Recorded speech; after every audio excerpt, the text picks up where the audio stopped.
Okay, hi everybody. I'm going to try and do this again. I tried to do this yesterday or the day before. It was yesterday. We had a giant rainstorm and yeah, it didn't work out because in the middle of my video, my bedroom started flooding and it was pretty intense. So I'm going to try to do my labor and delivery story again. And I think I'm going to do it in parts because it'll be easier for me to upload to YouTube. So I'm going to do like 5-minute parts or something like that. So if it takes me a while to get them all up, I'm sorry. And I also have his name. So I guess I'll share his name now. And it's going to be Asher Drake Keahi. And Keahi is a Hawaiian name. It means of the fire. And we just thought it was pretty. And he was born in Hawaii, so might as well. And Drake is my family name with my husband, and it also means dragon, and he was born in the year of the dragon, so that's cool. So that's his name, Asher Drake Keahi. So my labor and delivery story. It starts on, let's see, Wednesday morning when I woke up. Wednesday, February 29th, I woke up and I was super nauseous and I was just like, oh, I don't feel good, and the stomach flu has been going around here, so I was really worried that I had the stomach flu and that it was going to throw me into labor and it was going to be really bad. So anyways, I get up and I'm nauseous and I feel like poo, and my husband takes my daughter to preschool, and it's like this preschool that they go to, and you have to have a parent there and stuff.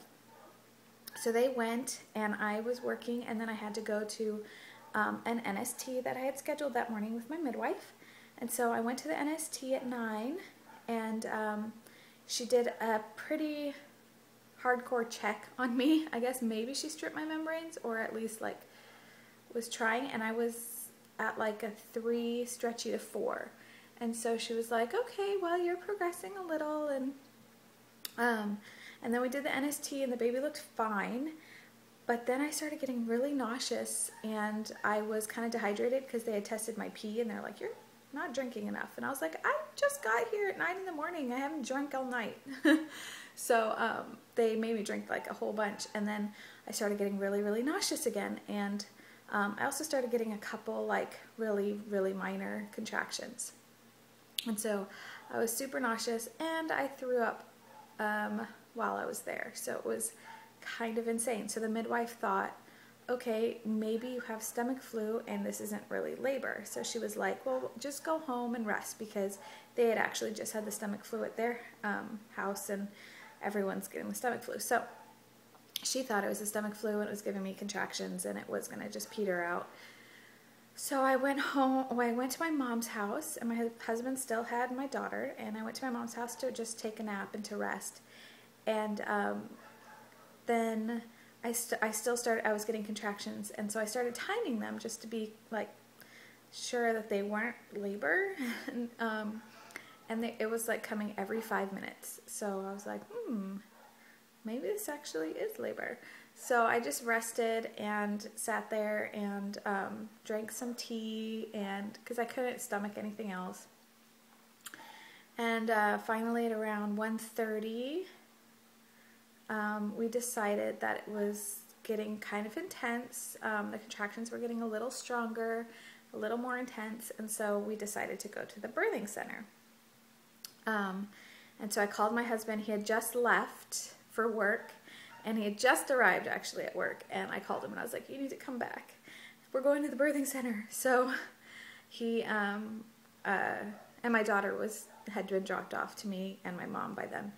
So we all went over to the birthing center, and I was like, you know, starting to have to breathe through contractions, kind of just being like, ooh, like just like this slow, low moaning breathing thing that I do when I have contractions. And so yeah, I was breathing through contractions at that point.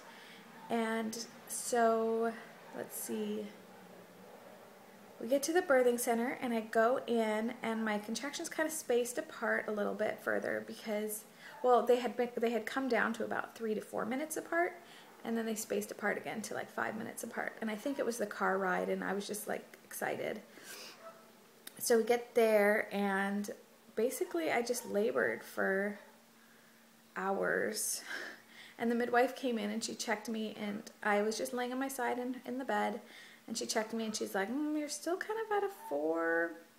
And so she's like, I don't know if this is labor because, you know, you're not really progressing.